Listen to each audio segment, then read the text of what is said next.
I met Cassie for the first time when I started high school. She was in my art class, and the teacher, Miss Perez, was always giving her a hard time. She was talented, but lacked motivation, was what she used to say.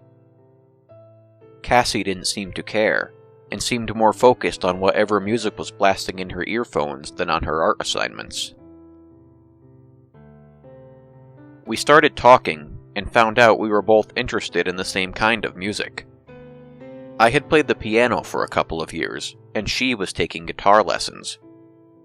We both dabbled in songwriting, and it didn't take long for us to join forces to start a band. There were only 2 of us in it, but we were young and mostly just spending our time daydreaming about making it big. Something changed in the middle of our sophomore year. Her family had been away over the holidays, and when we met again in January, I could tell that something was off.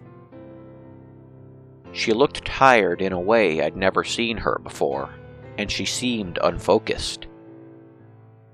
I asked her about it, and she just told me that she'd been having trouble sleeping.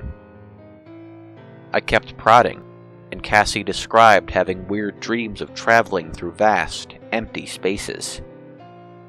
They weren't nightmares, as she wasn't scared, but when she woke up in the morning, she didn't feel rested either. Days passed, and she didn't get any better. In fact, every morning the bags under her eyes seemed deeper in hue, and nothing could hold her attention for very long, except for art class. Looking at her as she was then, it was hard to imagine it being the same Cassie I'd seen roll her eyes at Miss Perez in our first year.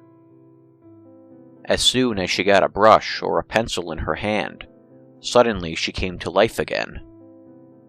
It was amazing to watch her as she worked, filling canvas after canvas with force and precision. Her paintings were like if Pollock had been an astrophysicist, bringing you into a different world as a lone explorer.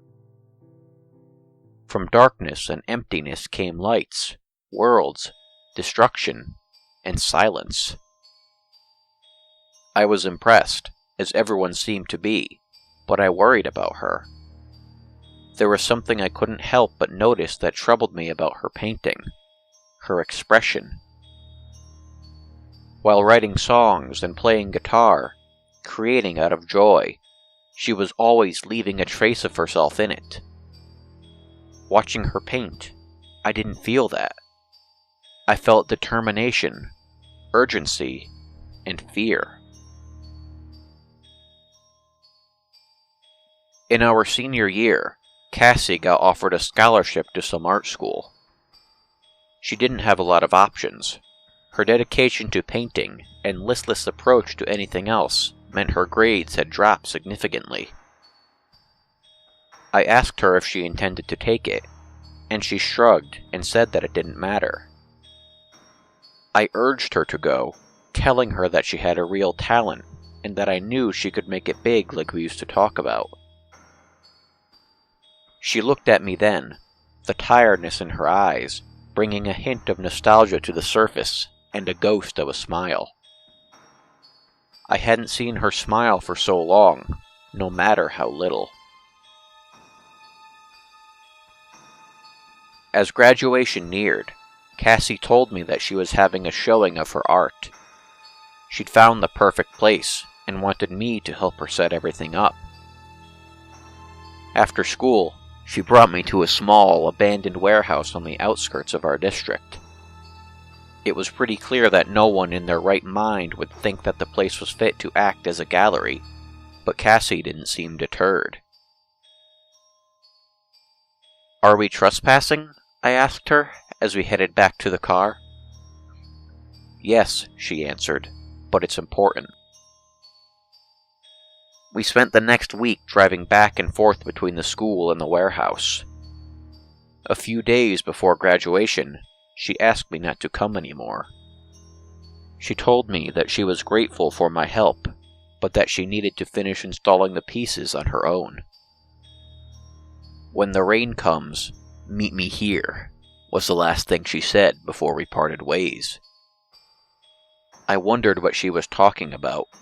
The forecast had said that it was likely to remain sunny for at least a week. I didn't ask, though, but I wish I had.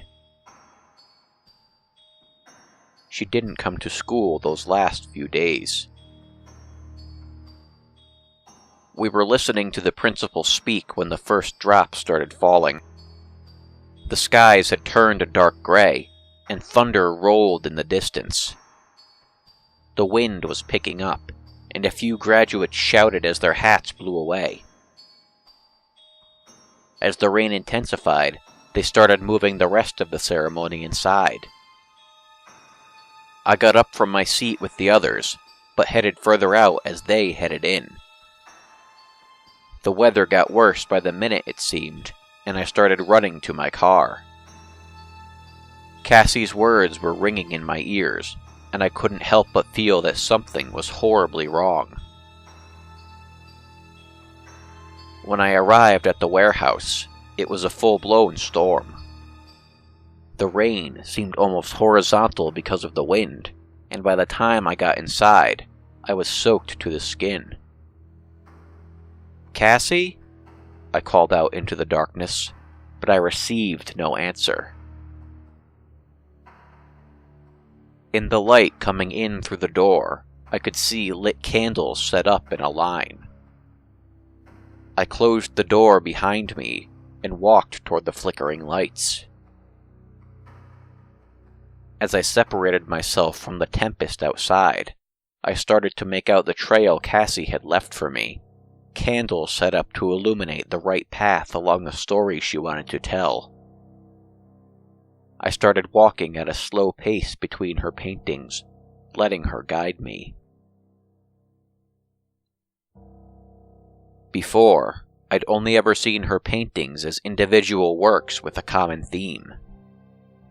Seeing them this way, lined up in their proper order, it became clear that they were much more than that. They were a journey. As I passed from one work to the next, I felt as if I was traveling across some vast expanse of space, through the deep of our universe. I saw solar systems, galaxies, stars, planets pass me by. I saw world after world collapse and be destroyed, leaving fragments and moving on to the next. It was both amazing and terrifying. I wandered along the journey Cassie took me through when something started to dawn on me: recognition. This was no longer just a brilliant visualization of the enormousness of space. It had a final destination. I felt myself grow cold. For each painting I passed, I grew more certain of what I would find at the end. I gazed up at the wall bearing Cassie's final work as I held her close. When? I wanted to ask her, but I knew it would be impossible to wake her. She had been laying on the floor below the painting, sleeping, when I found her. I had picked her up, but felt somehow how far away from me she was. I wondered if she'd ever wake up again, before it came. Looking down on us from the canvas were the remnants of the destruction it would leave behind. She had truly done a masterful job of capturing the end.